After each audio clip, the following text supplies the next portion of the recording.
Em nome do Pai, e do Filho, e do Espírito Santo. Amém. Leitura da carta encíclica Deus Caritas Est, do Sumo Pontífice Bento XVI, sobre o amor cristão. Segunda parte. Caritas, a prática do amor pela Igreja enquanto comunidade de amor. Ponto 35. Este modo justo de servir torna humilde o agente. Este não assume uma posição de superioridade face ao outro, por mais miserável que possa ser de momento a sua situação. Cristo ocupou o último lugar no mundo, a cruz, e precisamente com esta humildade radical nos redimiu e ajuda sem cessar. Quem se acha em condições de ajudar, há de reconhecer que, precisamente deste modo, é ajudado ele próprio também. Não é mérito seu, nem título de glória, o facto de poder ajudar. Esta tarefa é graça. Quanto mais alguém trabalhar pelos outros, tanto melhor compreenderá e assumirá como própria esta palavra de Cristo. Somos servos inúteis. Lucas capítulo 17, versículo 10. Na realidade, ele reconhece que age não em virtude de uma superioridade ou uma maior eficiência pessoal, mas porque o Senhor lhe concedeu este dom. Às vezes, a excessiva vastidão das necessidades e as limitações do próprio agir poderão expô-lo à tentação do desânimo. Mas é precisamente então que lhe serve de ajuda saber que, em última instância, ele não passa de um instrumento das mãos do Senhor. Libertar-se-á assim da presunção de dever realizar pessoalmente e sozinho o necessário melhoramento do mundo. Com humildade, fará o que lhe for possível realizar e, com humildade, confiará o resto ao Senhor. É Deus quem governa o mundo, não nós. Prestamos-lhe apenas o nosso serviço por quanto pudermos e até onde Ele nos der a força.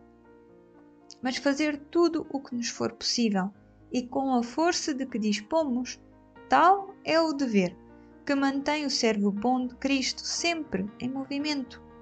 O amor de Cristo nos constrange. Segunda Carta aos Coríntios, capítulo 5, versículo 14. Ponto 36.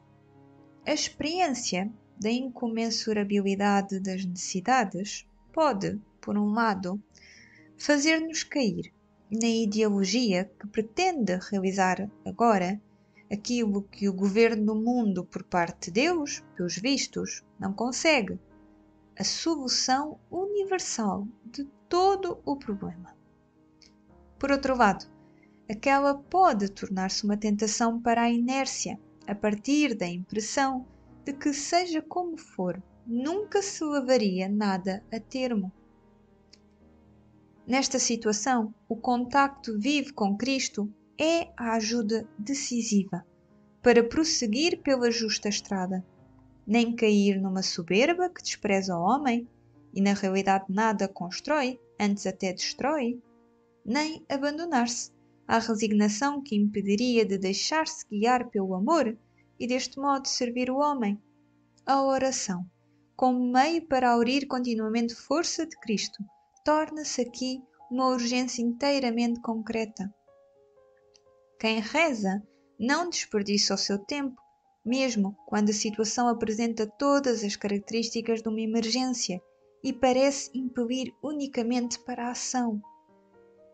A piedade não afrouxa a luta contra a pobreza e mesmo contra a miséria do próximo. A Beata Teresa de Calcutá é um exemplo evidentíssimo do facto de que o tempo dedicado a Deus na oração não só não lesa a eficácia nem a operosidade do amor ao próximo, mas é realmente a sua fonte inexaurível. Na sua carta para a Quaresma de 1996, esta beata escrevia aos seus colaboradores leigos: nós precisamos desta união íntima com Deus na nossa vida cotidiana. E como poderemos obtê-la? Através da oração. Ponto 37. Chegou o momento de reafirmar a importância da oração face ao ativismo e ao secularismo que ameaça muitos cristãos empenhados no trabalho caritativo. Obviamente, o cristão que reza não pretende mudar os planos de Deus, nem corrigir o que Deus previu.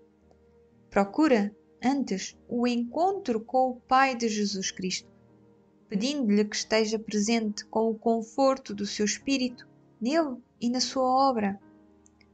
A familiaridade com o Deus pessoal e o abandono à sua vontade impedem a degradação do homem. Salvam-no da prisão de doutrinas fanáticas e terroristas. Um comportamento autenticamente religioso evita que o homem se arvore em juiz de Deus, acusando-o de permitir a miséria sem sentir compaixão pelas suas criaturas. Mas quem pretender votar contra Deus, tomando como ponto de apoio o interesse do homem, sobre quem poderá contar quando a ação humana se demonstrar impotente? Ponto 38. É certo que Job pôde lamentar-se com Deus pelo sofrimento incompreensível e aparentemente injustificado presente no mundo. Assim se exprime ele na sua dor. Oh, se pudesse encontrá-lo e chegar até o seu próprio trono, saberia o que eu iria responder-me e ouviria o que eu teria para me dizer. Oporia eu contra mim o seu grande poder? Por isso, a sua presença me atemoriza. Contemplo e tremo diante dele. Deus enervou o meu coração. O Omnipotente encheu-me de terror. Capítulo 23, versículo 3, 5 a 6 e 15 a 16. Muitas vezes não nos é concedido saber o motivo pelo qual Deus retém o seu braço em vez de intervir. Aliás, ele não nos impede sequer de gritar, como Jesus na cruz: meu Deus, por que me abandonaste? Mateus 27, 46. Num diálogo orante, havemos de lançar-lhe em rosto esta pergunta: até quando esperarás, Senhor, tu que és santo e verdadeiro? Apocalipse capítulo 6, versículo 10. Santo Agostinho dá a este nosso sofrimento a resposta da fé. Se compreendes, não és Deus. Se o compreendesses, não seria Deus. O nosso protesto não quer desafiar a Deus, nem insinuar nele a presença de erro, fraqueza ou indiferença. Para o crente, não é possível pensar que ele seja impotente, ou então que esteja a dormir.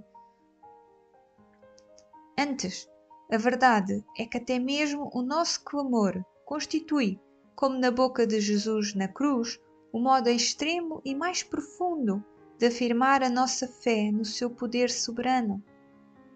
Na realidade, os cristãos continuam a crer, não obstante todas as incompreensões e confusões no mundo circunstante, na bondade de Deus e no seu amor pelos homens. Carta a Tito, capítulo 3, versículo 4. Apesar de estarem imersos como os outros homens na complexidade dramática das vicissitudes da história, eles permanecem inabaláveis, na certeza de que Deus é Pai e nos ama, ainda que o seu silêncio seja incompreensível para nós. Ponto 39. A fé, a esperança e a caridade caminham juntas. A esperança manifesta-se praticamente nas virtudes da paciência, que não esmorece no bem, nem sequer diante de um aparente insucesso, e da humildade, que aceita o mistério de Deus e confia nele, mesmo na escuridão. A fé mostra-nos o Deus que entregou o seu Filho por nós, e assim gera em nós a certeza vitoriosa de que isto é mesmo verdade. Deus é amor. Deste modo, ela transforma a nossa impaciência e as nossas dúvidas em esperança, segura de que Deus tem o mundo nas suas mãos e que, não obstante todas as trevas, Ele vence como revela de forma esplendorosa o Apocalipse. No final, com as suas imagens impressionantes. A fé, que toma consciência do amor de Deus revelado no coração trespassado de Jesus na cruz, suscita, por sua vez, o amor. Aquele amor divino é a luz, fundamentalmente a única, que ilumina incessantemente um mundo às escuras e nos dá a coragem de viver e agir. O amor é possível e nós somos capazes de o praticar porque criados à imagem de Deus. Viver o amor e deste modo fazer entrar a luz de Deus no mundo, tal é o convite que vos queria deixar com a presente encíclica. Papa Bento XVI.